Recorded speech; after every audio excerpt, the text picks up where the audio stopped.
Mais en tout cas, oui, c'est bien. On arrive sur la fin. Félicitations à vous qui avez subi l'accent français, le déversement d'informations. J'y suis pas allé de main morte. Comment? Oui. Je retiens qu'on ne dit pas un joug, mais un joug. Et je serai attentif à ça pour le reste de mes jours, en souvenir à mon passage au Québec. Merci aussi pour votre bienveillance. Il y a eu beaucoup de commentaires ici et là qui m'ont permis aussi de mesurer comment ajuster ou autre. Donc vraiment, je suis reconnaissant de votre participation et de l'ensemble de ce qu'on a vu ensemble. Et j'imagine que ce serait probablement pertinent que l'on commence par un temps de questions-réponses, le temps déjà que d'autres arrivent, et puis que ce qui a été dit tout à l'heure, ça suscite, j'imagine, un certain nombre de questions. En sachant que j'ai probablement moins que tout l'après-midi en termes de matériel. Parce que je me suis dit que soit vous seriez heureux d'être libéré plus tôt, en plus il fait beau, soit vous seriez heureux d'avoir un temps de questions-réponses plus étendu, parce que là on arrive maintenant où tout normalement va se structurer. Donc voilà, j'ajusterai en fonction de ce que vous me dites. Mais je propose qu'on commence par un temps de questions, et puis ensuite je continuerai avec le matériel que j'ai prévu. OK? Oui, bien c'est ça. Il y a un verset qui est quand même étonnant. Je me demandais comment que vous voyez ça, parce qu'on a parlé beaucoup d'influence que Satan peut avoir d'une manière comme indirecte. Le plan du diable se fait parce qu'on est divisé ou parce qu'on prend des mauvaises décisions puis ça crée de la tyrannie ou ça crée de la division. Mais je pense que dans Matthieu, quand l'apôtre Pierre va dire à Jésus, en tant que disciple de Christ, Jésus dit qu'il doit aller souffrir au mont, il doit aller souffrir la croix, et l'apôtre Pierre dit « Non, Seigneur, cela t'arrivera pas ». Et là, Jésus, à ce moment-là, il va dire à Pierre, « Arrière de moi, Satan, car tes pensées sont celles des hommes et non celles de Dieu. » Est-ce que vous pensez que Pierre, à ce moment-là, en tant que disciple de Jésus, a juste manqué d'attention par rapport à la volonté de Dieu, puis il a dit quelque chose, ou il a été, à cause qu'il n'était pas dans la prière, où il a dit quelque chose, puis il a été littéralement sous l'influence démoniaque pour que Jésus dise « Arrière de moi ». Wow. Quelqu'un d'autre? En fait, si mes souvenirs sont bons, alors ça fait longtemps que je n'ai pas regardé ce texte, mais si mes souvenirs sont bons sur l'exégèse de ce texte, il y a des gens qui sont un peu troublés, comme vous l'êtes. Est-ce qu'il s'agit d'une expression arrière de moi, Satan, genre opposant? Parce que finalement, Satanas, c'est quoi? C'est l'opposant, c'est l'adversaire. Donc Pierre devient l'adversaire, et c'est emblématique. Jésus vient pour mourir à la croix, et on s'imagine bien que ce n'était pas une partie de plaisir. On voit à un moment donné, il a pris la ferme décision de se rendre à Jérusalem, sachant ce qui allait l'attendre. Et on voit que peut-être l'une des tentations les plus ultimes et les plus terribles a lieu alors qu'il est en amont de ce calvaire et qu'il est à genoux et qu'il s'éloigne et qu'il dit « Père, s'il t'est possible, que cette coupe s'éloigne de moi, mais pas ma volonté, mais la tienne. » Donc on peut se représenter une expression proverbiale. Pierre qui est là a joué le jeu de l'adversaire dans le sens où l'adversaire n'aimerait rien de plus que Jésus n'aille pas à la croix. Ou bien on peut imaginer qu'il y a une forme d'influence directe du diable. En réalité, je ne sais pas, personnellement, je pense que comme il dit, tes pensées ne sont pas celles de Dieu mais d'un homme, j'ai plutôt tendance à voir une expression un peu proverbiale. Tu joues le rôle de l'adversaire. Satan veut éviter la croix, Pierre veut éviter la croix, les deux sont alignés. Je ne sais pas si j'irais jusqu'à dire qu'il y a une influence directe du diable dans la vie de Pierre, mais est-ce qu'il lui a soufflé dans les oreilles? Ce n'est pas gênant de le croire. Et je ne vois pas théologiquement de problème avec cette réalité. C'est comme ça que je répondrai. Ouais. Qu'est-ce que vous auriez à dire pour l'épine de Paul? L'épine de Paul dans la chair, oui. Vous avez toutes les bonnes questions. Donc, c'était une épine dans la chair. Vous aviez une autre question? Alors, il y a plusieurs interprétations possibles dans cela. Est-ce que l'épine dans la chair, c'est une maladie? On pense avec Galate que Paul avait probablement une maladie des yeux, ou en tout cas une faiblesse au niveau des yeux, et que c'était une souffrance qui l'accompagnait, et que 3 fois Dieu lui a supplié de l'enlever. Je crois que c'est l'interprétation la plus fréquente.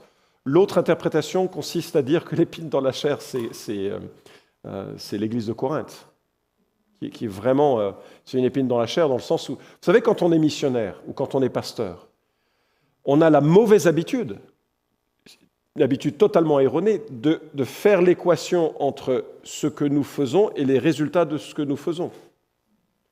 Donc, être le pasteur ou le missionnaire qui a planté l'église de Corinthe, c'est pas très bon sur le curriculum vitae. Tu fais quoi, toi? Je m'occupe de Corinthe. Tu rigoles? T'es si mauvais que ça? Parce que l'église, elle a que des problèmes, l'église de Corinthe. Presque que des problèmes. Donc, il y en a qui pensent que cette épine dans la chair, c'est cela. Mais moi, je crois, je pense que Dieu a volontairement masqué la réalité objective de cette épine pour qu'on puisse se l'approprier dans tout un tas de situations de vie. Il y a des choses, je ne sais pas vous, mais il y a des choses pour lesquelles on prie que Dieu agisse et Dieu n'agit pas. Non? Ah bon, je ne suis pas le seul. Et Dieu ne résout pas cela, et ça devient ça peut devenir un lieu de découragement, mais c'est aussi un lieu sur lequel ma grâce te suffit et ma puissance s'accomplit dans ta faiblesse.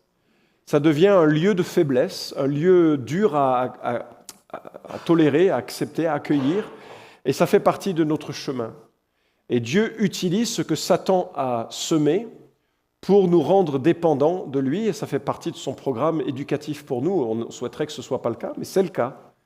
Et quelque part, je pense à la question, qui est à l'origine du recensement? Dieu ou le diable? Les deux. Et c'est là où on voit que Satan est une créature dépendante et que, ultimement, le décret de Dieu qui réalise tout ce qu'il a prévu a lieu, y compris en utilisant les moyens qui, pour nous, semblent totalement incompréhensibles, le diable. J'imagine que nous aurons une clarification de ces questions.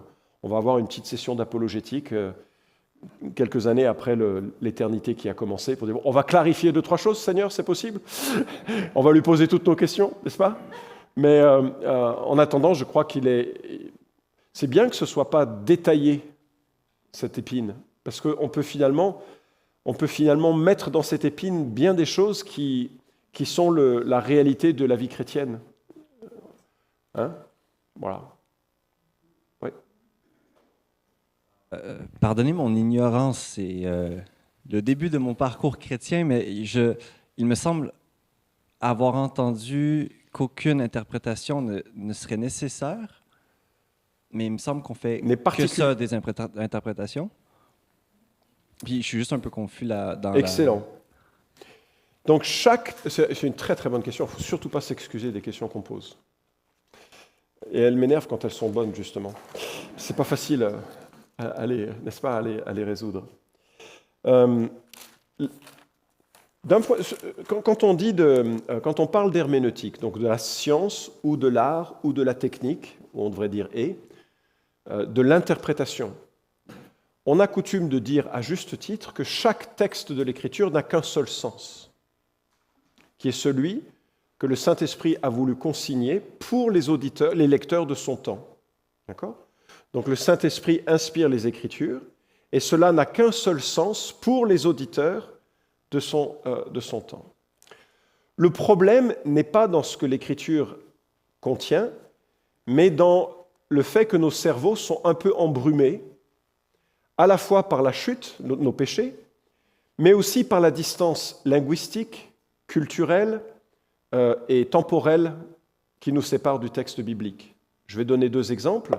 Le premier, c'est à l'époque de Ruth, on signait un contrat en échangeant une sandale. Ben, si tu vas acheter une maison et que tu dis au notaire, enfin je ne sais pas si ce sont des notaires chez vous qui signent les étapes, et que vous mettez sur la table votre sandale en disant « top là, c'est réglé », il va dire « c'est pas comme ça que ça se fait chez nous ». Pourtant, ce serait biblique en quelque sorte. Mais non, ce serait idiot. Il faut comprendre comment ça se fait à l'époque et ensuite en tirer un sens. Donc, oui, l'apôtre Pierre dit très clairement en 2 Pierre chapitre 1, et tu as raison de le souligner, « Avant tout, sachez qu'aucune prophétie, ou on pourrait dire même parole de l'Écriture, ne peut faire l'objet d'interprétation particulière. » C'est-à-dire que je ne peux pas, moi, interpréter pour moi ce que le texte dit. Je dois au contraire interpréter selon ce que le Saint-Esprit a consigné dans l'époque et dans le moment pour en déduire le sens, et ensuite l'appliquer correctement à ma situation.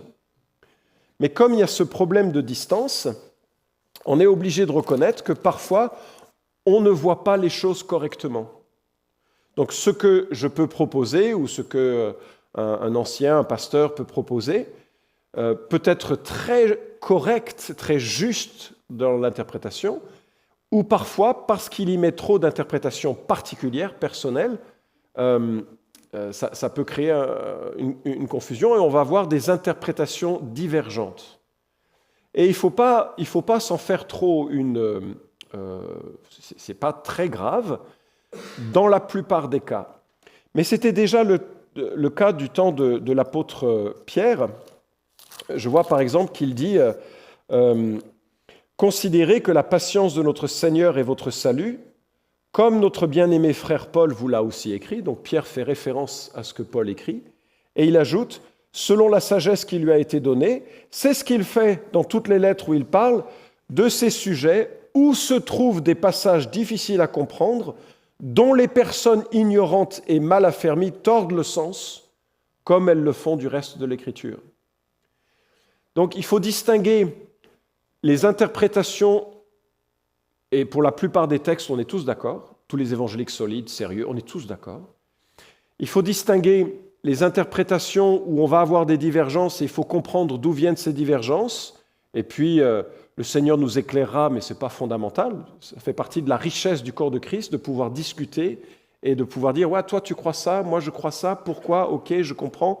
Je n'ai pas la même opinion, mais au moins, je comprends, je vois d'où tu tires ça. » La Bible est un gros livre, donc selon les pondérations que l'on place sur certains textes, on va avoir des conclusions différentes. Et il faut distinguer cette possibilité au sein du corps du Christ avec les interprétations divergentes que l'on veut mettre dans le texte pour contrôler les gens à sa doctrine ou à ses pratiques. Et là, je te renvoie à un très bel ouvrage de James Haley Hutchinson, son nom c'est Haley Hutchinson, qui s'intitule « Sacré désaccord », où il essaye de hiérarchiser les différences. Certaines différences au secondaire, on s'est gentiment battu tout à l'heure sur les questions de ce qu'on appelle le millénium. Très honnêtement, on peut avoir des opinions différentes là-dessus et des interprétations différentes en étant profondément ancrés dans le même évangile, dans le même amour du Seigneur, dans le même désir de glorifier Dieu. D'autres sujets, par leurs conséquences ou parce qu'elles touchent la doctrine de Dieu ou du salut, on ne pourra pas se permettre cette même légèreté. Donc James, dans son livre « Sacré désaccord », va hiérarchiser en 3 niveaux les différences que l'on peut avoir. Et enfin, je te citerai un autre exemple du livre qui s'appelle « Hors contexte ». C'est un petit livre où plusieurs versets sont souvent cités hors contexte, et c'est intéressant de voir que peut-être parfois il faut réfléchir davantage avant de tirer des conclusions. Au tout début du chemin chrétien, on est un peu troublé de cela, puis petit à petit on lit la Bible et on voit son chemin unifié et on est un petit peu rassuré. Mais de toute façon, tout est question d'interprétation. Si je dis à ma femme, tu devrais aller chez le coiffeur, elle peut le comprendre de différentes manières. Si jamais je lui dis, tu as été tellement occupé, tu n'as pas pris le temps d'aller chez... Prends le temps, fais-toi du bien, va chez le coiffeur. C'est carrément autre chose que dans d'autres contextes où la conversation pourrait vite tourner au vinaigre. Tu vois ce que je veux dire? Tout est interprétable. Donc on va essayer de comprendre correctement, et ça s'apprend aussi. Les apôtres ont eu de la peine à comprendre, par exemple, et même Jésus a dû passer du temps à la fin, après sa résurrection avec eux, pour leur montrer que Jésus était au centre, que lui, sa personne, était au centre de l'ensemble de la révélation. Et donc il y a des choses qui s'apprennent. C'est pas pour rien que l'apôtre Paul, Dieu l'a sauvé alors qu'il provenait il était un étudiant de Gamaliel, un des grands enseignants du judaïsme, et donc il avait une connaissance, et ça a pris des années ensuite pour qu'il évolue vers ce grand apôtre que nous connaissons dans l'Écriture. Je ne sais pas si j'ai répondu à ta question. Ok. J'espère que ça te rassure en tout cas. Oui. Je voulais savoir ce que tu pensais de l'hypnose. De l'hypnose. Selon ce que je connais, alors peut-être on va encore avoir un avis différent de cela, selon ce que je sais, l'hypnose est une forme d'altération de la conscience de l'individu où, par le biais de différentes techniques, il devient assujetti à son praticien. Le premier livre un peu médical, scientifique, qui est sorti en France que je connaisse, c'est celui du professeur Léon Chertok, collection Que sais-je, qui s'intitule « Hypnose et suggestion ». Hypnose et voilà, vous avez, à mon sens, la première des définitions de l'hypnose, où la personne va rentrer sous la suggestion du praticien. Alors, il y a différentes techniques d'hypnose qui sont utilisées pour essayer d'accéder à une partie moins vigilante ou non vigilante de l'individu, en sachant que 2% de la population est capable d'une transe somnambulique ou hypnotique profonde. Donc ça reste quand même assez restreint, c'est un petit groupe d'individus qui peut... Mais dans cet état dit sous hypnose, avec des degrés différents d'assujettissement de la personne, le praticien peut suggérer des choses qui vont être bénéfiques et utiles à par exemple, à une guérison, par exemple, à une prise de conscience de certaines choses. Certaines personnes disent que l'hypnose est un cadeau à manier avec prudence, mais un cadeau pour les progrès de l'individu. Moi, je suis un peu inquiet parce que j'ai l'impression que l'Écriture nous dit de ceinturer notre pensée plutôt que de la laisser aller. Et que si vous vous ouvrez à un individu pour lequel il va y avoir une forme d'assujettissement, donc, tout va dépendre de sa qualité morale. J'ai accueilli dans mon bureau une femme qui avait été violée pendant des sessions d'hypnose. Donc il faut réaliser que on se laisse réellement aller à cela. Alors il y a des degrés divers d'hypnose. Après, il y a une autre recommandation que je ferais, c'est que moi, l'hypnose, j'ai essayé de l'utiliser, je ne suis pas arrivé à ce moment-là, mais j'ai essayé de l'utiliser pour ce que l'on appelle des régressions mémorielles. Donc c'est quoi le principe? Je suis obligé de te prendre un exemple. Tu demanderas un doublement de ton salaire pour le service rendu. Imaginez que je mette Simon sous hypnose. Alors, certaines personnes vont lever des amnésies. Ce n'est pas moi qui le dis, c'est Léon Chertok. Il y a des gens qui ont, par exemple, 10 ans de vie dont ils ne se souviennent pas. Et sous hypnose, donc la personne va être mise sous hypnose. Et chaque mise sous hypnose facilite la prochaine mise sous hypnose. Et progressivement, on va arriver à ce genre de relation. Et à un moment donné, je vais dire, Simon, quand tu te réveilleras, tu te souviendras des 10 années, 5 années perdues. Okay? Ou bien, Simon, tu te souviendras de ce que tu as fait quand tu avais 5 ans. Et on peut même le faire parler. Voilà. Mais c'est tellement fort que si je dis à Simon, tu as 5 ans, fais-moi un dessin, il va faire un dessin qu'un psychologue des enfants pourrait évaluer, ça c'est un dessin d'un enfant de 4 à 6 ans. C'est puissant l'hypnose, de ce qui est dit. Mais on peut passer aussi de la formule tu as 5 ans à nous sommes en 1920. Nous sommes en 1890. Et qu'est-ce qui se passe? Pour la plupart, rien. Mais pour certaines personnes, notamment ceux qui viennent pour se souvenir de leur vie passée, il y a des gens qui vont soudainement s'animer et évoquer une vie antérieure. Pour moi, à l'époque, avant que je sois chrétien, c'était la preuve ultime de la réincarnation. Parce que si on est capable de faire parler quelqu'un sur son passé qu'il a oublié, et qu'on le fait parler sur son passé en 1850, c'est que donc il a connu d'autres vies avant.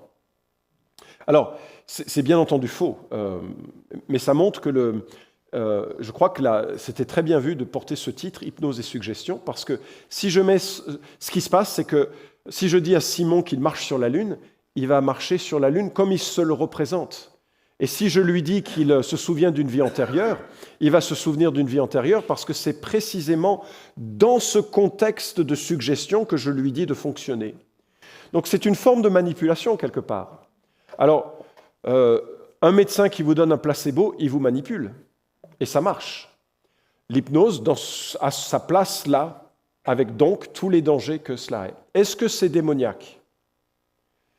Ça, c'est une question, je ne sais pas répondre.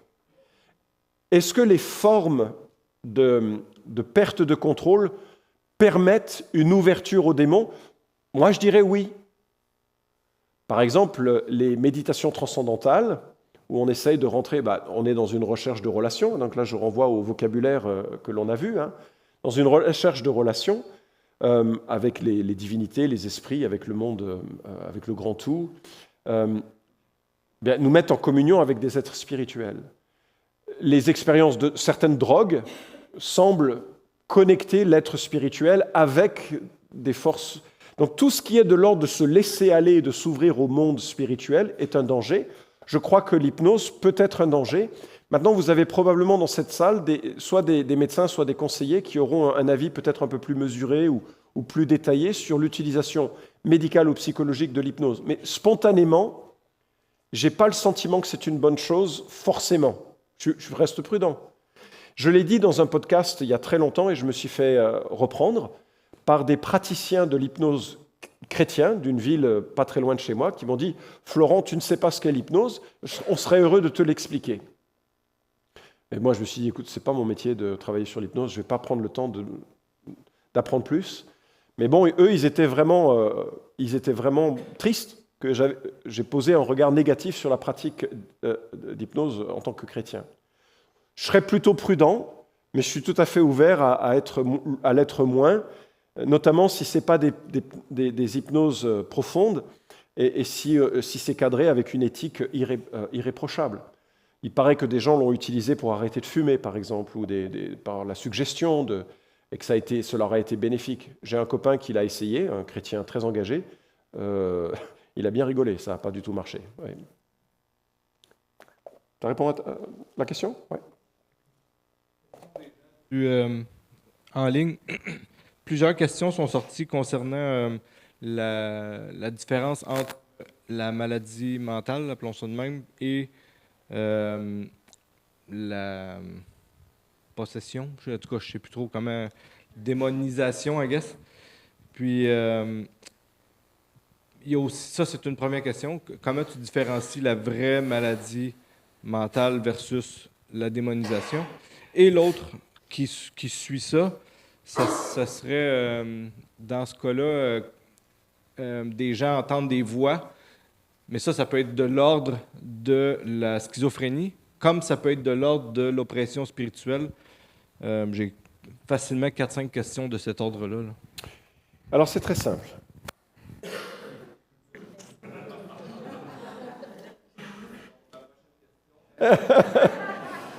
Je cherche juste un autre élément là que je voulais prendre. Alors, c'est super comme question et je sais pas, je voudrais être prudent dans ma réponse. Je ne suis pas médecin, je ne suis pas psychiatre. J'ai rencontré des gens qui étaient des psychiatres, qui étaient profondément... ils n'ont jamais vu, je pense à notamment un des enseignants que j'ai traduit ici, ils n'ont jamais vu de situation démoniaque. Jamais. C'est ce qu'ils disent. Il a dit, je suis ouvert à la possibilité, mais je ne l'ai jamais vu. Je dis, waouh, des gens qui sont engagés dans le ministère en tant que psychiatre, qui disent, eux, ils n'ont jamais vu ça. Alors voilà comment moi je vais aborder la question. En tant que pasteur, je ne suis plus pasteur, mais en tant que pasteur ou missionnaire, d'accord? Ma pratique, elle est centrée sur quoi? Sur Jésus. Ça, c'est toujours la bonne réponse, ça, c'est très bien. Sur la repentance, n'est-ce pas? Est-ce que c'est bien si un homme ou une femme avec des problèmes psychiatriques se repent? Ça ne fait pas de mal. Et ce que j'ai vu une fois seulement, et je n'ai pas fait beaucoup de counseling, donc c'est quand même surprenant, mais voilà, j'ai eu ça une fois. Je vous ai raconté cette femme avec 15 ans d'asile psychiatrique, etc. Je ne sais même pas d'ailleurs si c'était démoniaque ou pas, sa situation. Mais à un moment donné, la repentance a radicalement altéré sa vie. Et elle s'est dégagée de psychotropes assez violents finalement, et puis avant qu'elle ne sombre dans un cancer qui l'a emporté. Moi, j'aurais tendance à dire que ce n'est pas ma préoccupation en tant que pasteur de discerner si complètement les choses. Je vais maintenir l'individu dans sa relation avec le médecin, ça c'est impératif. Je ne vais pas couper quoi que ce soit dans la confiance avec son médecin, enfin, sauf s'il y a des abus évidemment, enfin, bon, dans un cas normal. Je ne vais pas lui proposer des traitements ou des approches alternatives, mais je vais lui dire ce que tu vis avec ton médecin, psychiatre, et tu as continué, dans la mesure où il ne t'influence pas sur ta spiritualité et sur ta conception de Dieu et de la vie chrétienne. Ce que moi je te propose, c'est qu'on voit comment vivre ce que tu vis à la lumière de l'Écriture et avec Jésus. Et si jamais ça crée des changements significatifs, ben je vais m'en réjouir.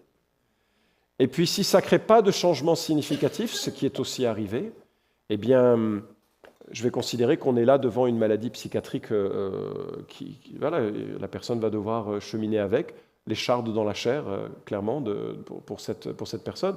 Je vais la renvoyer vers des gens qui sont plus compétents que moi sur ces questions-là.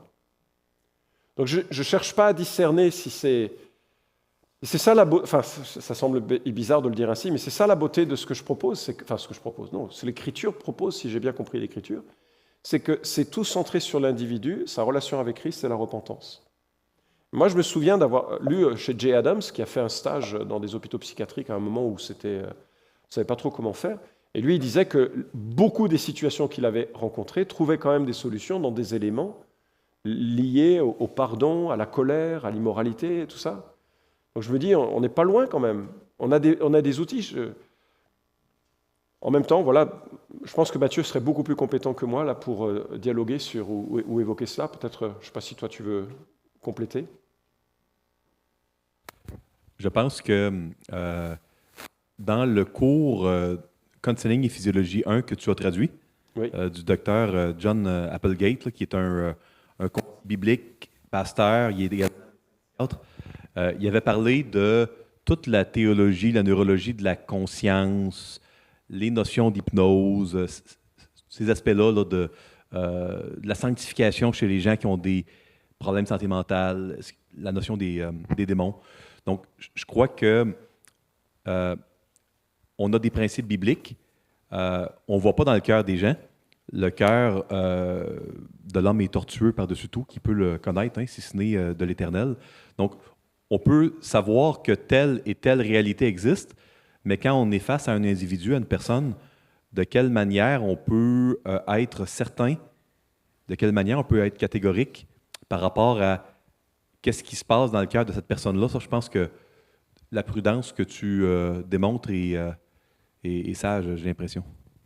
Merci.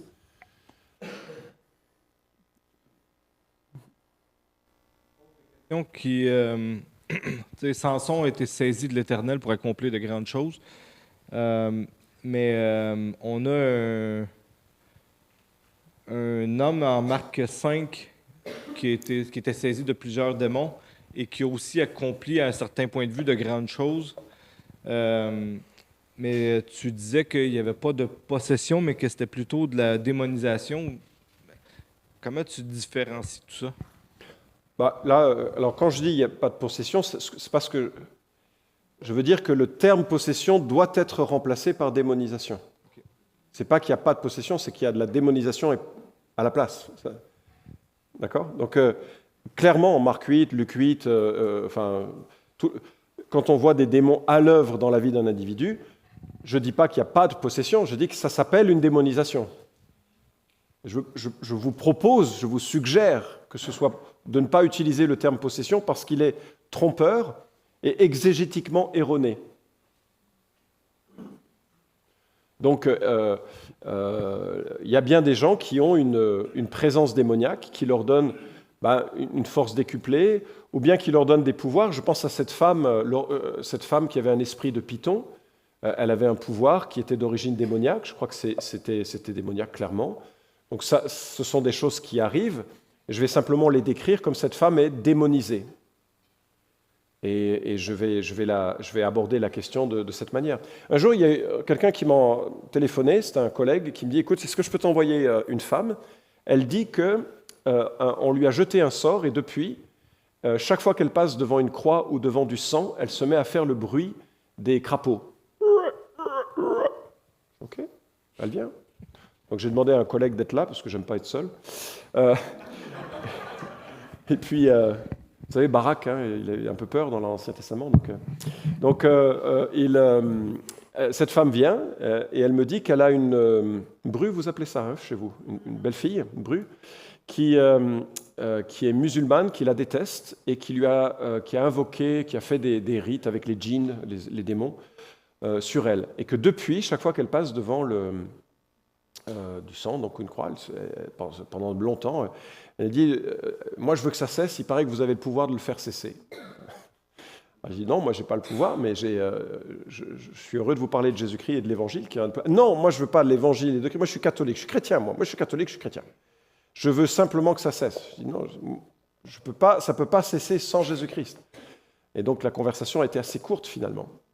Et puis, à la fin, je lui ai demandé « Est-ce que je peux quand même prier avant que vous partiez ?»« Oui, bien sûr. » Et je me suis mis à prier. Puis elle est partie comme ça.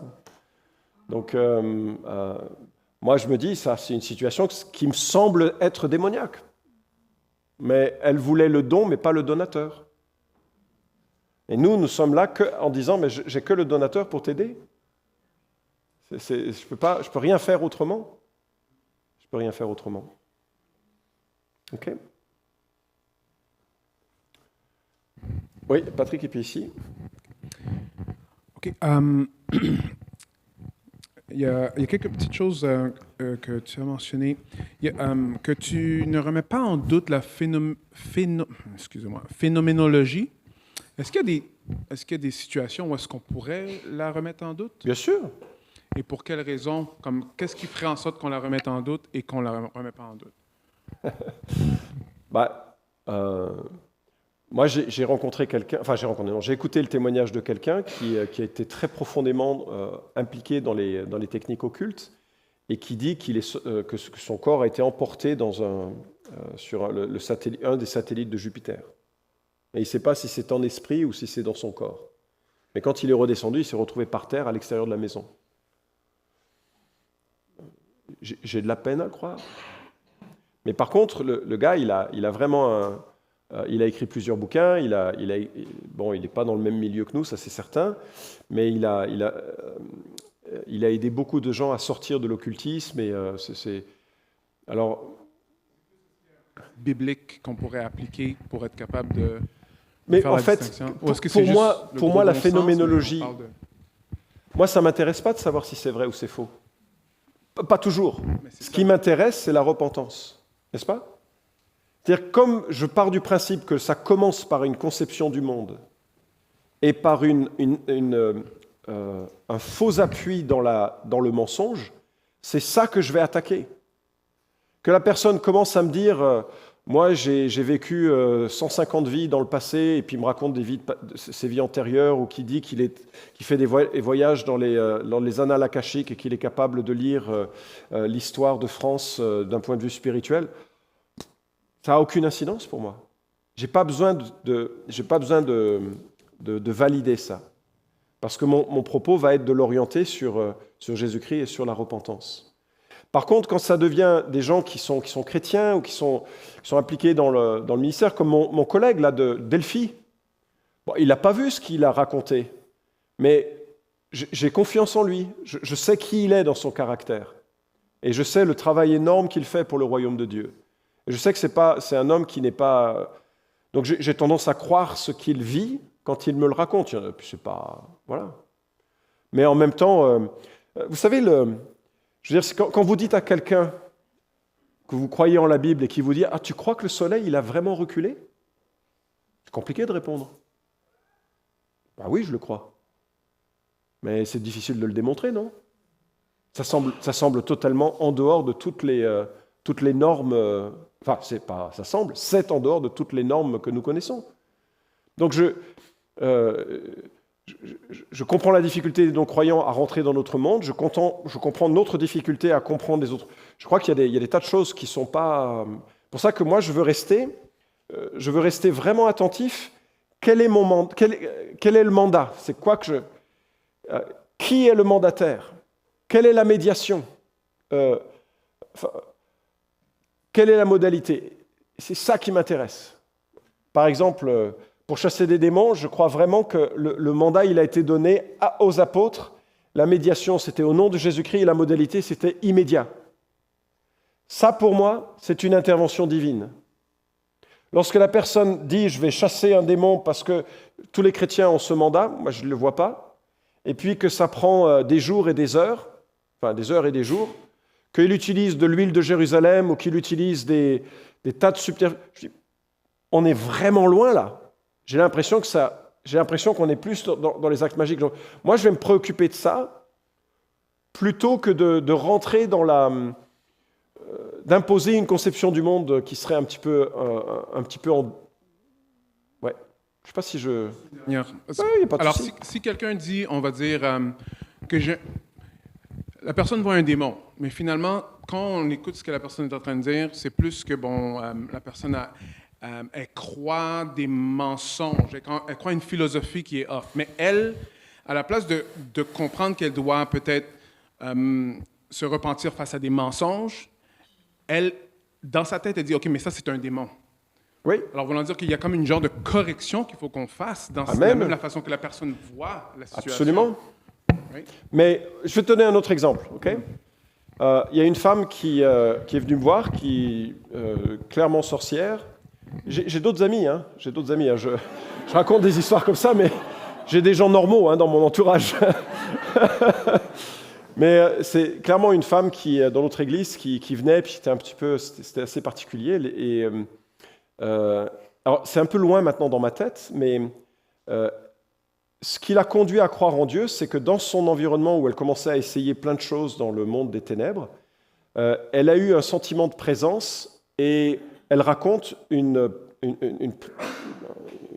figure absolument terrifiante, soit dans un rêve, soit dans la nuit, etc., qui vient avec 3 griffes, je ne sais pas comment le dire, et qui met sur son cœur pour l'arracher, et elle se réveille et elle a 3 marques. Dormez bien ce soir. OK. Est-ce que c'est elle qui se les fait? J'en sais rien. Mais pourquoi est-ce que je dois systématiquement me dire c'est pas possible? Dans un sens ou dans l'autre. En fait, je vais accueillir cette situation et je vais l'entendre et je vais dire OK, c'est quoi mon mandat? Prêcher l'évangile. D'accord? Mandataire, je sais plus dans quel sens d'ailleurs je voulais le dire. Ça marchait bien, c'est pour ça que ça m'intéressait. Mais c'est quoi le mandat? Moi, je suis un enfant de Dieu qui doit prêcher la parole, reprendre les contradicteurs avec douceur. Ça, c'est mon travail, c'est mon job. Je vais les connecter à Jésus-Christ et faire en sorte qu'ils soient dans une démarche de repentance. Et là, pour le coup, je vais essayer de comprendre quel type de relation avec le monde de l'au-delà elle a développé, quel type d'opération elle a recherché, quel type d'information elle cherchait, puis de voir comment est-ce que je peux la conduire dans une repentance et une renonciation qui touche les éléments de confiance fondamentale. Parce que alors ça, c'est mon invention, je ne suis pas sûr que ce soit juste, mais j'ai le sentiment que ce qui attache au monde de l'occultisme, c'est cette confiance dans une pratique, dans un gourou, dans un résultat, dans une communion. J'ai confiance en ça. Il me semble que le Saint-Esprit, annoncé par le Christ, convainc le monde de péché, de justice et de jugement, mais quand on a dit ça, On dit « il convainc le monde de péché », non pas de péché au pluriel, comme réconfort peut l'utiliser souvent dans son évangélisation, et ça me va, c'est très bien, c'est une étape possible. Mais il dit « de péché parce que il ne croit pas en moi ». Alors ça c'est de l'or en barre. Pour vous qui êtes des évangélistes, c'est de l'or en barre. Parce que quand vous confrontez les hommes et les femmes à l'évangile de Jésus-Christ, il me semble que le Saint-Esprit cherche à dénoncer les fausses confiances du style moi je suis chrétien, j'ai été baptisé. Je lis ma Bible tous les jours. La fausse confiance, elle est où? C'est je, n'est-ce pas? J'ai été baptisé, je lis ma Bible, je vais à l'église. Pour que les gens décalent leur fausse confiance pour la placer en Jésus seul. Donc, le rôle du Saint-Esprit, c'est de réaliser, ok, je ne m'appuie plus sur quoi que ce soit d'autre pour ma vie avec Dieu que Jésus-Christ. C'est le rôle du Saint-Esprit.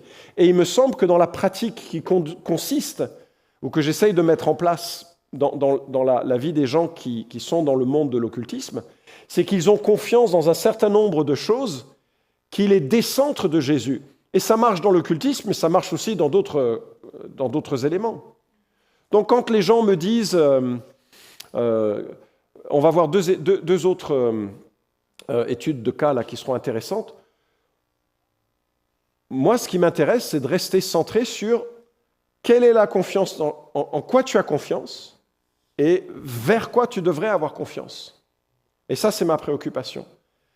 Et après, ça va prendre différentes formes et je peux rencontrer des oppositions que je vais rencontrer. Oui.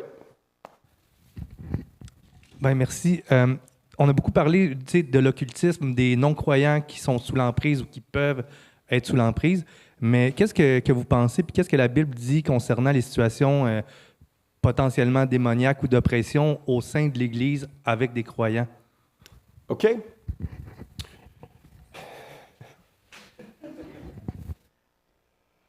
On va faire cette étude. Ce n'est pas forcément lié à cela, mais OK. Donc ça, c'est moi qui l'ai vécu. Et avant qu'on lise, j'étais dans un camp, j'enseignais dans un camp de jeunes adultes, de camp d'étudiants, et je prêchais la grâce, c'était le bonheur, l'amour de Christ, la nouvelle identité en Christ et tout ça. Et puis, il y a cette situation qui a eu lieu. Johanna vient vous voir parce qu'elle se sent souillée. Non, je vais la raconter, ce sera mieux comme ça. Vous l'avez dans l'étude de cas, de toute façon. Donc, pendant le camp, il y a cette jeune femme, je suppose la vingtaine d'années, qui vient me voir et qui me dit « Est-ce qu'on pourrait parler ?» Ok, super, on se met un peu à part. Et puis, elle me dit « Ce que tu dis, c'est bien, mais ce n'est pas pour moi. Je comprends que c'est pour tout le monde, que Dieu aime tout le monde, mais je ne crois pas que Dieu m'aime. J'ai toujours eu le sentiment que Dieu faisait des belles choses pour les autres, mais jamais pour moi. » Alors, on discute, j'ai l'impression de comprendre un peu d'où ça vient. Puis je lui ai dit, écoute, tu sais quoi, on va se faire plaisir. On va lire Éphésiens 1, c'est un de mes textes favoris. On va lire Éphésiens 1, mais j'aimerais que tu le lises en le personnalisant. Béni soit le Dieu et Père de mon Seigneur Jésus-Christ, qui m'a béni de toute bénédiction spirituelle. Comme une prière. Il me dit, d'accord. Il me dit, tu peux me passer ta Bible, parce que je l'ai oublié, on était dans un camp, hein, donc j'ai oublié dans ma chambre, tu peux. Je dis, oui, bien sûr.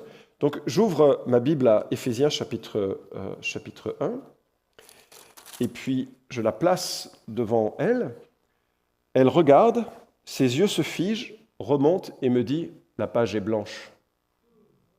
Je dis, oh! Heureusement que j'ai mes baskets, je vais me mettre à courir. Qu'est-ce que vous feriez? À parcourir? Non. Qu'est-ce que vous feriez? C'est quoi l'approche dans ce genre de situation?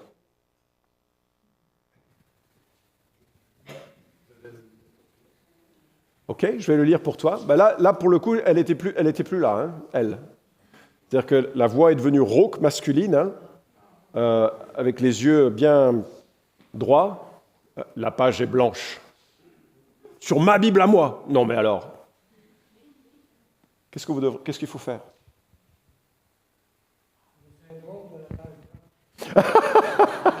Ah oui, elle était journaliste, elle pensait écrire. Non. Qu'est-ce que vous feriez? Là, pour le coup, c'est une... Voilà, qu'est-ce que vous feriez? Maintenant que vous avez fini la formation.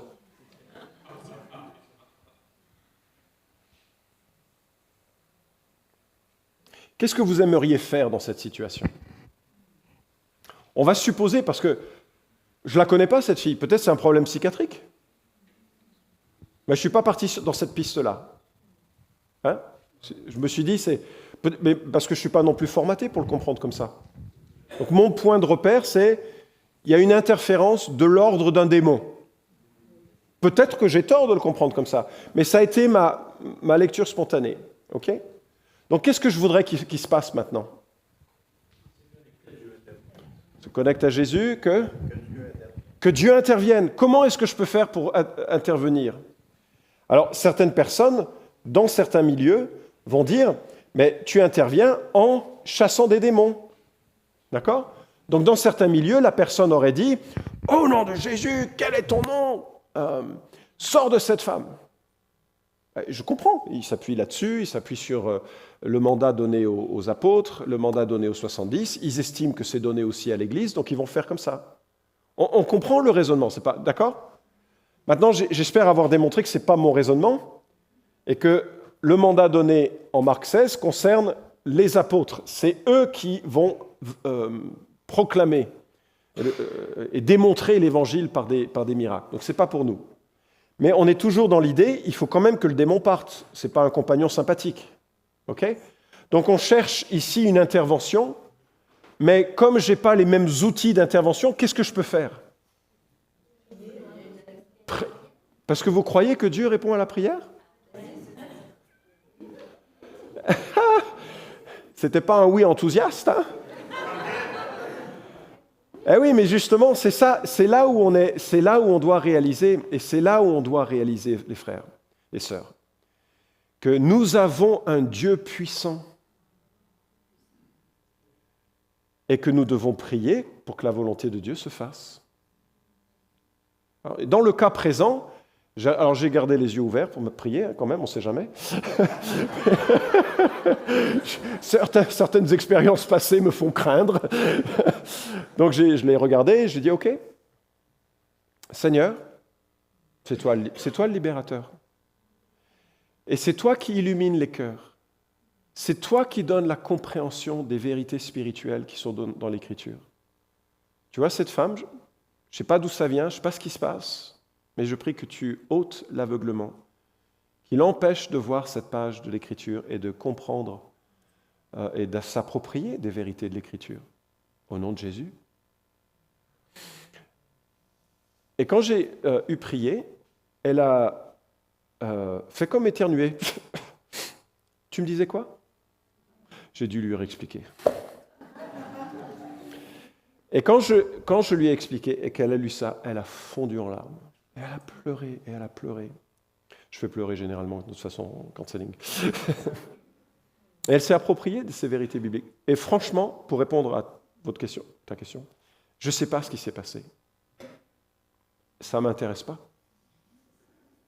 Ce qui m'intéresse, c'est de rester sur quel est mon mandat, quels sont les mandataires, quelles sont les médiations, quelles sont les modalités. Là, la prière au nom de Jésus, la proclamation de la parole de Dieu, l'appropriation des vérités bibliques dans la vie d'une personne. Je me dis, je suis dans les clous du ministère. On peut faire des erreurs là, mais grosso modo, je reste dans ce qui me semble orthodoxe. Maintenant, je suis ouvert à la correction. Hein. Si j'ai franchi des frontières de l'orthodoxie, il faut me reprendre. Je suis très très clairement ouvert à ça. Mais voilà comment je répondrai. Alors, c'est pas comment je n'ai pas répondu pleinement à la question. Mais encore une fois, je ne peux pas interpréter ce qui se passe dans les cœurs. Je sais simplement la direction et les moyens et les outils que je peux réaliser. Ce qui me conduit par contre à la question, est-ce qu'un chrétien peut être démonisé? Et là, le vocabulaire est clé. La nature de la rédemption, c'est précisément un arrachement du monde du ténèbre. Donc comment est-ce qu'un chrétien peut être démonisé? C'est pas possible. C'est pas possible. Par contre, on a un problème, c'est Acte 5. Parce que là, les commentateurs sont assez divisés pour reconnaître est-ce que Ananias et Saphira étaient chrétiens ou pas. Et s'ils sont chrétiens, on a un vrai problème parce que Satan les a rempli leur cœur. Donc ça devient compliqué de dire comment est-ce qu'on décrit un chrétien dont Satan a rempli le cœur. Alors les théologiens sont rapides pour dire oui, ce n'est pas une démonisation, c'est simplement que son cœur était contrôlé par les valeurs du diable. Ok, ça me va. Ça me va. Donc moi, personnellement, j'aurais tendance à dire un chrétien authentique n'est pas démonisé. Point barre. C'est pas possible. Mais un chrétien authentique peut être influencé. Mais quand je dis ça, je n'ai pas dit grand-chose, hein, parce que ça va jusqu'où, cette influence? Et ça, franchement, c'est pas vraiment évident. C'est pas vraiment évident. Mais il faut qu'on parte du principe qu'en Christ, nous avons tout pleinement, et que c'est de cette position d'arrachement du monde des ténèbres dans le royaume du Fils, l'arrachement du monde des ténèbres pour être placé dans le royaume du Fils, dans lequel nous avons la rédemption, que nous devons considérer la réponse à la question. Est-ce que ça éclaire un peu le propos?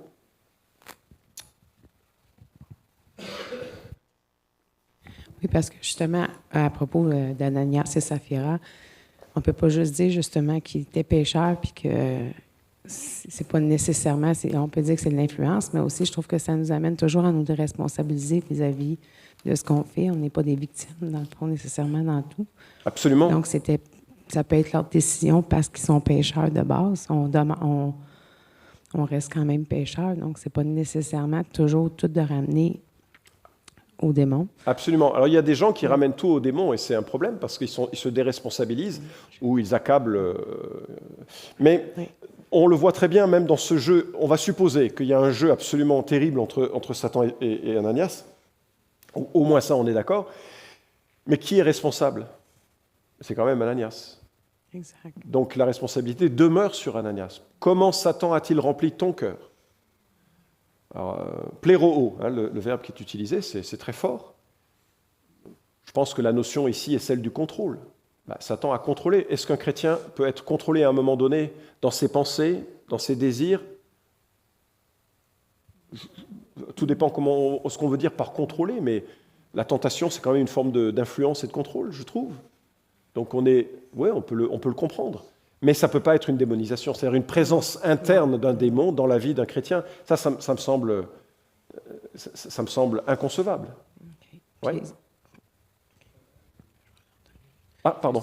C'est juste que avec le cas qu'on vient de voir avant de la dame, ça m'a quand même éclairé, pas éclairé, mais ouvert des lumières sur qu'est-ce qu'on fait des gens qui, on va dire, qui ont des multiples personnalités. Est-ce que c'est... Parce que là, la façon dont elle s'est mise à parler, du coup, je me suis dit, mais est-ce que ça, c'est des démons à ce moment-là? Ouais, c'est une super question, hein, et j'ai aucune idée. OK. J'ai aucune idée, et peut-être que ma prière en cela était peut-être erronée. Hein, mais ce que je sais, c'est qu'ayant prié, elle s'est appropriée des vérités bibliques, et que ça lui a fait du bien. Je me dis, bon, il y a peut-être une erreur de diagnostic, et puis une réussite de la prescription. Ça m'amène à dire que les gens qui ont des multiples personnalités, c'est peut-être pas nécessairement ça. C'est peut-être justement qu'eux autres sont démonisés. Alors oui, ça va être des questions super compliquées. Je ne saurais pas répondre. Encore une fois, ce que je ferais, alors j'ai pas eu de situation de personnalité multiple, donc je ne saurais pas expliquer ce qui pourrait être fait, et je ne prétendrai pas le savoir. Mais là encore, je pense que je centrerai tout sur l'étude de l'Écriture et l'évangile de Jésus-Christ, et de voir s'il y a un impact ou pas, en encourageant que la personne demeure dans son traitement, dans son accompagnement psychiatrique, et de voir comment cette personne s'approprie. Alors je sais que quand on a plusieurs personnalités, apparemment c'est compliqué ça, mais là je ne saurais pas répondre, parce que je me sentirais franchement dépassé. Ouais. Alors ici d'abord, et puis ensuite...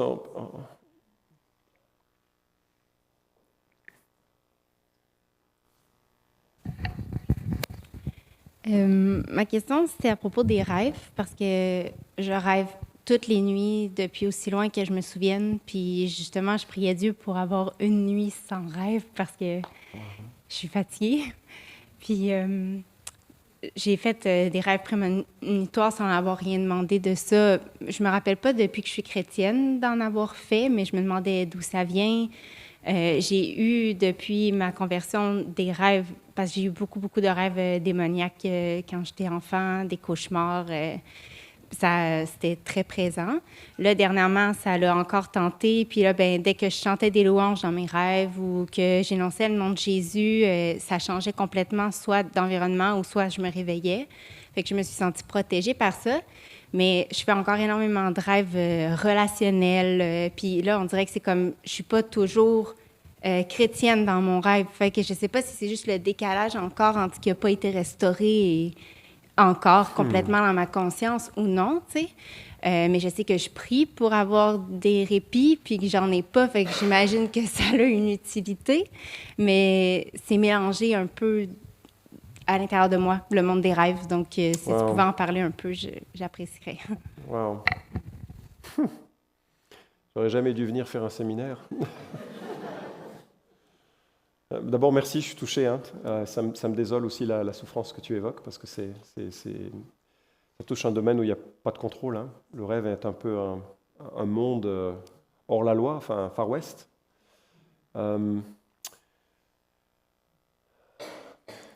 Alors, ce que j'ai fait avec quelqu'un qui avait des cauchemars au point où il était au bord de se suicider, c'est... Alors c'était un jeune homme qui avait été, qui venait d'un autre pays, un pays en voie de développement, dans lequel il avait été abandonné. Il a un handicap, pas de bras, il avait un handicap. Il a été laissé pour mort devant un orphelinat qui n'a pas voulu le prendre parce qu'ils étaient pleins. Pendant 3 jours, il est resté au soleil. Puis le 3e jour, il y a une sœur qui a dit « Non mais il est trop résistant celui-ci, Dieu a quelque chose pour lui », il l'a pris. Elle l'a pris. Et puis, il a été adopté, et puis il s'est converti, je crois, et il s'est marié. Et à un moment donné, sa femme m'appelle en disant il a des cauchemars. Alors,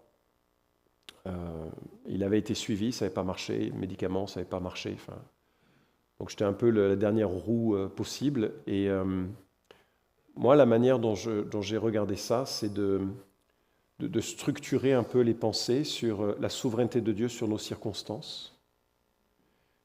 Parce que déjà, c'est apaisant de savoir que Dieu règne avec bienveillance, même quand on ne comprend pas pourquoi. Donc ça a été le premier point. On a revu les éléments fondamentaux de la grâce, qu'il était aimé dans son handicap, dans sa détresse, on est passé ensemble par des temps de pardon accordé à des gens qui peut-être ils ne l'avaient jamais réellement fait, je ne sais pas. Mais en tout cas, mon souvenir, c'était très vif émotionnellement de verbaliser le pardon à des gens qui lui ont fait quand même beaucoup de mal. Et puis, de regarder le rôle des émotions, j'avais une petite étude biblique sur le rôle des émotions, que ce n'est pas les émotions qui dictent la réalité, ce qu'on ressent. Alors, j'ai beaucoup prié, on a prié. Il est sorti de ce temps un peu de repentance, de choix, de pardon, de gens, de repentance sur certains trucs aussi dans lesquels il avait été impliqué. Je n'ai plus trop le souvenir maintenant, mais il me semble qu'il y avait des trucs occultes qui étaient dedans. De renonciation à tout ce que le diable pouvait avoir voulu faire dans sa vie. C'est marrant que les pères de l'Église, lors des baptêmes, avaient des formules un peu du style « Je renonce à toi, Satan, et à toutes tes œuvres ». Alors, c'est peut-être... c'est pas prescriptible, c'est pas une prescription de l'Écriture, mais il y avait quand même cette remarque. Je noie mon ancienne vie avec tous ces trucs et je témoigne d'une vie nouvelle. Je pense que le fait de verbaliser cela est une bonne chose. Je viens de discuter avec un missionnaire qui était dans une situation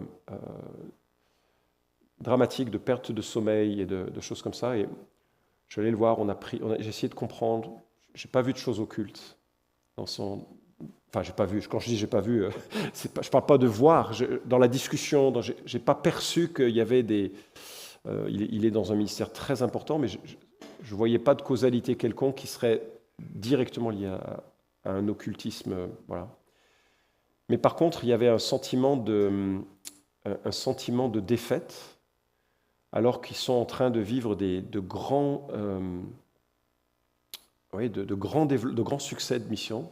Et lui, il n'arrive plus à dormir, il est épuisé. Et je me suis dit, c'est quand même, il est faible, il est affaibli, et j'ai l'impression que le diable est en train de l'écraser. Tu dors pas? Attends, tiens, je vais vraiment te décourager là. Alors que c'est le moment où pratiquement 10 ou 15 ans de sa vie, il est traducteur, 10 ou 15 ans de sa vie va avoir le fruit de son travail. Il y a des gens des vies vont être transformées alors que la Bible va être relâchée dans une tribu. Et moi, ce que je lui ai proposé, c'est peut-être ce que je te proposerais, c'est de méditer profondément et régulièrement Éphésiens en constatant toutes les bienveillances de Dieu pour toi, ainsi que toute la puissance et l'autorité de Christ pour ses enfants. Pour que tu sois profondément imprégné de cette réalité théologique. Et puis, si dans ce chemin, il y a des éléments où tu sens que c'est peut-être nécessaire, on n'a pas trop vu comment je vois les choses. On repère des pratiques occultes. Je ne sais pas si c'est le cas dans ton chemin, mais peut-être qu'ici, il y a des relations avec d'autres religions, peut-être c'est le moment de renoncer à ça. C'est pas le même Dieu. Peut-être il y a des opérations recherchées. Je sais que Neil Anderson, dans le livre Le Libérateur, alors il y en a qui sont allergiques au Libérateur et ça va. Vous pouvez rester allergique à cela. Moi, je trouve que le danger, c'est de voir ce qu'il propose comme une sorte de formule magique et rituelle. Il faut garder le concept, il ne faut pas garder tout ce qu'il dit, et parfois il va trop loin. Donc je ne le recommande pas. Si ce n'est le concept que on va identifier les mensonges et verbaliser les vérités. Et ça, c'est bon pour tous, n'est-ce pas? Quels sont les mensonges auxquels je crois? Quelles sont les vérités qui doivent me saisir? Quelles sont les colères et les amertumes que je maintiens dans ma vie et qui sont autant de moyens de contrôler ou d'avoir le sentiment de contrôler les autres ou les circonstances? Et quels sont les éléments de pardon et d'amour que je dois peut-être considérer? Quels sont les pouvoirs occultes, relations, communion, relations, informations, opérations que j'ai fait, et quels sont les actes de piété plutôt que je dois absorber et dont je dois me revêtir? Quelles sont les rébellions? C'est le prophète Samuel qui dit que la rébellion vaut le péché de divination. C'est fort comme texte. Donc l'opposition à l'autorité est démoniaque. N'est-ce pas comme ça que ça a commencé dans le jardin? Donc quels sont les éléments je ne parle pas de rébellion à des faux leaders ou des mauvais leaders, c'est nécessaire. Je parle là d'une attitude foncièrement rebelle face à son employeur, face à son conjoint éventuellement, face à ses anciens, face à son pasteur, qui doivent être confessés comme tels et associés d'un abandonnement du contrôle avec une soumission. Moi, je crois que c'est une des choses qui m'a été très difficile de faire dans ce moment où mon formateur m'a dit « tu te soumets à moi ou tu perds ton job ». Et ce n'est pas la perte du job, j'étais jeune, je pouvais faire plein de choses. Ce n'est pas la perte du job qui m'a motivé, c'est ce que j'ai réalisé, c'est qu'il y avait dans mon cœur de la rébellion et de l'indépendance. Et je rends grâce à Dieu qui m'a donné la force de me repentir de cette... Je ne sais pas où je serais aujourd'hui. Et le fait d'accepter de se repentir de ces rébellions et de dire « je ne suis pas indépendant, autonome. Ce n'est pas moi qui nomme la loi, c'est Dieu qui la nomme. Et je suis dans un contexte ecclésial qui doit aussi peser sur mes décisions. » L'orgueil, alors ça par contre, je l'ai maîtrisé. Je suis en train d'écrire un livre, L'humilité, comment j'y suis parvenu en 3 étapes. Mais le fait de réaliser, je crois que j'ai cité, vous avez sûrement mémorisé ce que disait Graham Cole, il met beaucoup l'accent sur l'humilité et l'orgueil comme point d'entrée du diable. Et je crois que c'est pas faux. Au moins de le reconnaître, parce que le problème de l'humilité, c'est dès que vous pensez que vous y êtes arrivé, vous l'avez déjà dépassé, n'est-ce pas? Donc c'est un problème, l'humilité. Et ça doit donc être un chantier permanent où on réalise que ce que tu penses de toi dit beaucoup de là où tu en es sur ce spectre. Mais que tout orgueil, toute affirmation d'indépendance et d'autonomie vis-à-vis de Dieu est quelque chose qui est à confesser. Et puis, il y a des gens qui, peut-être, ont fait l'objet de malédictions. Et les malédictions, ça marche comment? Alors, c'est une des questions, peut-être, qui vont venir. Je ne sais pas si je vais les aborder. Ce sera la dernière session, on va bientôt arriver. Mais qu'est-ce qu'on fait? Est-ce qu'on a des malédictions ancestrales? On va venir là-dessus. Mais comment ça fonctionne, une malédiction? On dit sur toi quelque chose, et ça reste en toi. Et ça reste en toi, parfois, par un mécanisme purement psychologique, ou bien, Satan, qui aime être le destructeur et le tueur, va te le rappeler constamment. Je prends un exemple. J'avais 10 ans, on déménageait d'un appartement dans une maison, j'étais super excité, enthousiaste, comme un gamin de 10 ans peut l'être. Et puis, je pousse le piano sur lequel je travaillais diligemment tous les jours. Je pousse le piano, et là, il y avait quelqu'un qui avait mis une bouteille d'eau derrière, qui tombe, et l'eau se renverse. Et mon père, énervé par toute l'ambiance générale du stress du déménagement, se dit « Mais quel... » Un mot charmant. Et c'est marrant parce que le contraste entre la joie que j'avais d'aider au déménagement et l'insulte que j'ai reçue, ça a été, et je l'ai réalisé longtemps plus tard, je me suis longtemps vu comme un con. Et je dis, ça c'est le genre de choses que Satan aime bien faire dans nos vies. Un truc innocent, mon père est un homme très aimant en fait, j'ai vraiment pas à me plaindre. Mais il a dit un truc à un moment où il y avait une forte émotion, et ça, je ne sais pas si le diable s'en est saisi, c'est exagéré de le dire. Mais une malédiction, ça peut fonctionner comme ça. Le diable ensuite aime recenser. Et comment est-ce qu'il faut faire Il faut bénir. Bénissez ceux qui vous maudissent. Il faut bénir. Il faut accueillir ce qui a été dit, le regarder en face. J'accueille, je reçois ça. Mais je vais bénir celui qui m'a dit ça. Mon identité vient d'ailleurs, n'est-ce pas? Je fais un long discours pour dire que quand j'entends ce que tu dis, tu vois, personnellement, je me dirais, je vais peut-être prendre un temps avec le Seigneur, balade dans la campagne, réfléchir à ces éléments et de voir est-ce qu'il y a des éléments sur lesquels je peux peut-être faire un petit correctif, amener des choses à la lumière, être accompagné par un frère ou une sœur, plutôt une sœur peut-être dans la situation, qui me permettent de naviguer ces chemins dans une paix. Il ne s'agit aucunement de sessions un peu bizarres ou dans une paix où je vais poser les choses. Et c'est tout l'intérêt du livre de Neil Anderson, sachant que je n'apprécie pas non plus l'excès avec lequel il utilise ces éléments-là. D'accord? Et je crois qu'il y a des concepts qui sont erronés dans son livre. Par exemple, quand il dit qu'il faut pardonner à Dieu ou des choses comme ça. Non, pas du tout. C'est entièrement faux. Mais il y a des éléments qui peuvent être utiles. Et en tout cas, dans la pratique de cette compréhension, il s'agit évidemment de l'associer à des repentances précises. Mais je dirais que saturer ta pensée de la grandeur de Christ, de sa souveraineté dans ta vie, et qu'il y a des choses qui peuvent être des échardes dans nos chairs, qui peuvent durer ou pas. Et à un moment donné, il y a des choses qui parfois s'arrêtent, parce que Dieu le permet dans sa grâce, et d'autres sur lesquelles on boite.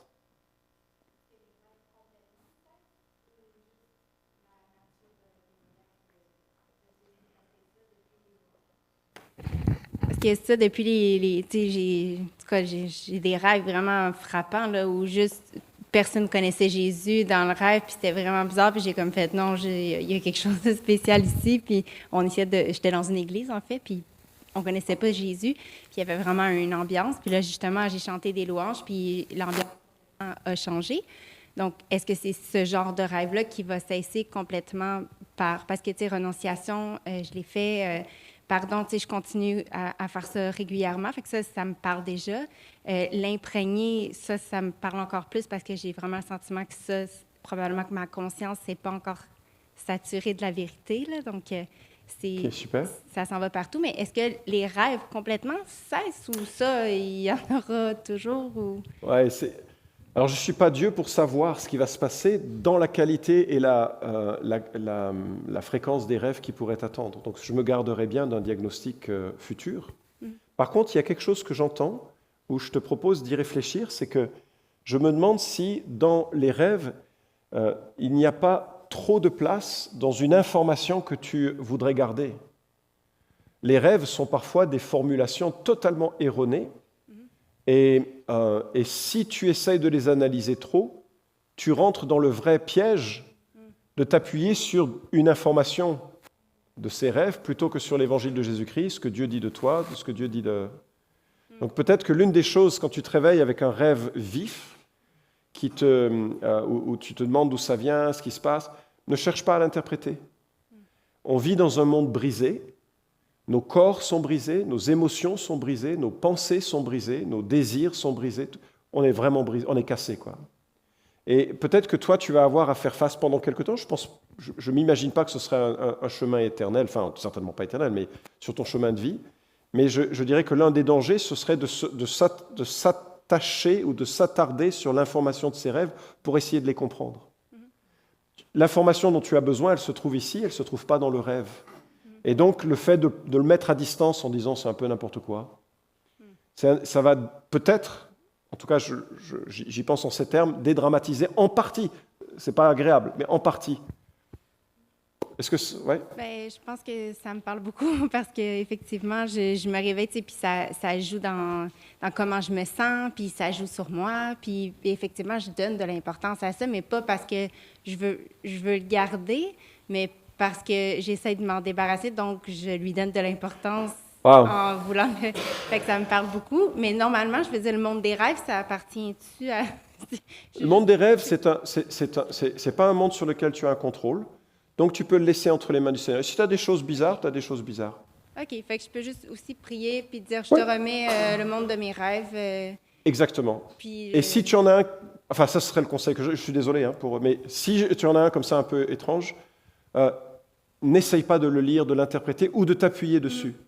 Parce que c'est précisément le piège d'une information annexe à ce que l'Écriture te dit. Oui, ça joue, ouais, ça me parle vraiment beaucoup. Je vais essayer ça. Tu sais, quand on apprend à faire de la moto, tout le monde devrait apprendre à faire de la moto, on apprend une chose, c'est qu'il ne faut jamais regarder l'obstacle. Parce que si tu regardes l'obstacle, ta moto va le percuter. Il faut toujours regarder au-delà.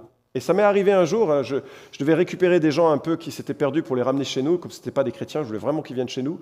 J'ai pris ma moto, il pleuvait, puis je suis allé vite dans les virages, et je sors d'un virage et je vois une plaque de boue, et je dis « Ah, une plaque de boue !»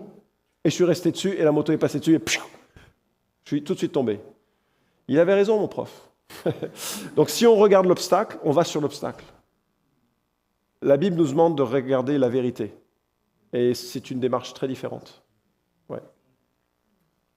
Ici, par ici pour les micros, s'il vous plaît. C'est fou, là, mais je veux revenir à l'image de la page blanche. Il marche-tu le micro? OK. Moi, quand j'avais en 4e année, j'étais petite. C'était à l'école, puis le professeur, on était des bureaux un en arrière de l'autre. Le professeur a dit, Odette, a dit, lis à la page 36, le 5e paragraphe. Je voyais une page blanche. OK. J'étais traumatisée parce que je devais prouver que ma lecture va être bonne, elle va être stressée, traumatisée. J'avais chaud, c'est épouvantable. Puis je n'ai pas été capable de lire. Okay. Elle a dit, OK, d'abord, elle s'est penchée après moi, puis elle a dit, l'autre en arrière, continue de lire. Moi, la page est redevenue belle. Je voyais, j'ai dit, ouf, je vois la page 30, je voyais ce qu'il fallait. OK. Puis adulte, il y a eu le même phénomène. À tout bout de champ, j'ai des phénomènes qui ressemblent à ça.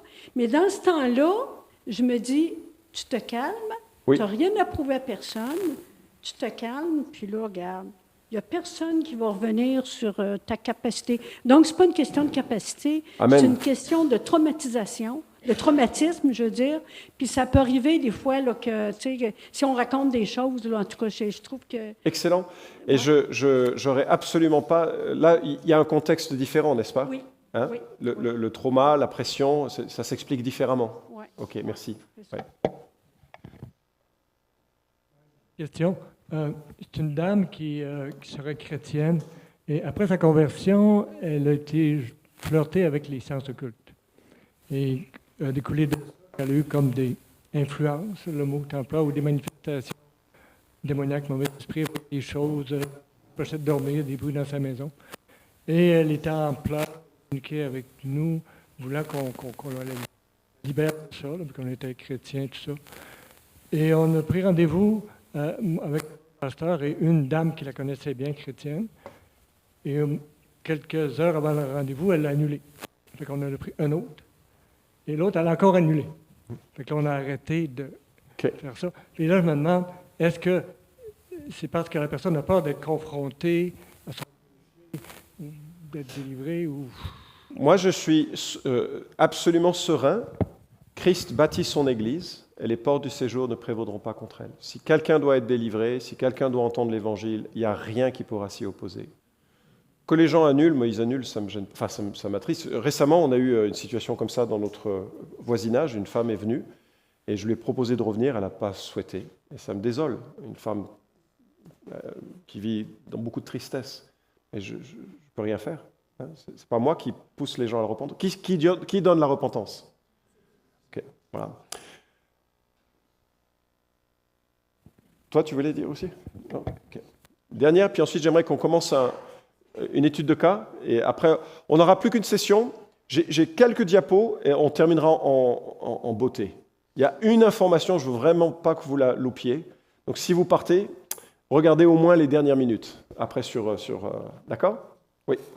Bien, je voulais savoir qu'est-ce que tu pensais des personnes qui sont catholiques, qui croient en Dieu, qui croient en Jésus-Christ, mais que toutes les autres choses en plus, mettons la Vierge, etc. De un, puis de deux, exemple, on s'occupe de ces deux sœurs qui sont âgées, qui ont été très catholiques, très, très catholiques, et on a beau essayer d'expliquer, c'est qu'on dirait qu'ils ne comprennent pas ce qu'on dit. Fait que là, je ne sais pas, Dieu, ben, tu peux pas répondre, mais je ne sais pas à quel point il doit analyser tout ça avant de dire qu'une personne est sauvée ou pas sauvée. Quelle est la question que Paul pose aux disciples de Jean-Baptiste, qui étaient des gens très religieux, très moraux, qu'il rencontre à Éphèse? Ouais. Avez-vous reçu le Saint-Esprit quand vous avez cru? La condition sine qua non de la foi, du salut, c'est d'avoir reçu le Saint-Esprit. Ce n'est pas la pratique religieuse, n'est-ce pas? Ce n'est pas l'adhésion mentale à un christianisme ou à un chrétienté, c'est d'avoir reçu le Saint-Esprit qui témoigne d'une nouvelle naissance, d'une compréhension de la croix et de la grâce. Donc la question qui se pose à nous, c'est de discerner si l'Esprit Saint est présent dans la vie d'une personne à qui on parle, qui peut être par ailleurs éminemment religieuse. Comment on sait si le Saint-Esprit est là? Bien, c'est difficile de savoir. Les fruits que l'on peut observer, l'amour, la joie, la paix, la patience, la bonté, la bienveillance, la douceur, la fidélité, la maîtrise de soi, le fruit de l'esprit, Galates 5, 22, ça peut être un bon témoignage, un bon élément. Mais fondamentalement, le Saint-Esprit, il a été donné, nous dit Jésus, pour convaincre le monde de péché, de justice et de jugement. De péché parce qu'il ne croit pas en moi, de justice parce que je remonte vers le Père, etc. Donc ça veut dire que fondamentalement, la personne a compris que si le Saint-Esprit entre en elle, elle regarde à Jésus et à Jésus seul pour un jour avoir l'espoir d'être acceptée au paradis. Le problème de mes amis catholiques, et ils sont nombreux, et certains sont des gens bien meilleurs que moi socialement, vraiment. Le problème, c'est que j'ai de la peine à trouver parfois en quoi fondamentalement ils ont confiance. Je suis convaincu que certains ont fondamentalement confiance en Christ, mais que c'est un peu leur manifestation de foi et un peu ajoute un certain nombre de choses. Mais pour d'autres personnes, leur relation, c'est avec Marie, mais pas avec Christ. C'est pas par le Saint, c'est pas au Père par Christ, par le Saint-Esprit. L'information qu'ils tiennent, c'est le prêtre, le catéchisme, la tradition, c'est pas la Bible. Et l'opération qu'ils cherchent, ce sont les rituels seulement. Et là, je me dis, on est quand même dans des pratiques qui sont un peu éloignées du christianisme biblique. Mais moi, je ne lis pas dans les cœurs. Hein. Mais par contre, je garde en tête que quand Paul voit des religieux qui sont moraux, il leur demande « Avez-vous reçu le Saint-Esprit » Et je me dis, c'est pas une mauvaise idée, de passer par là. OK, je vais vous proposer un ultime, qui est probablement la situation la plus... je vais vous le raconter aussi.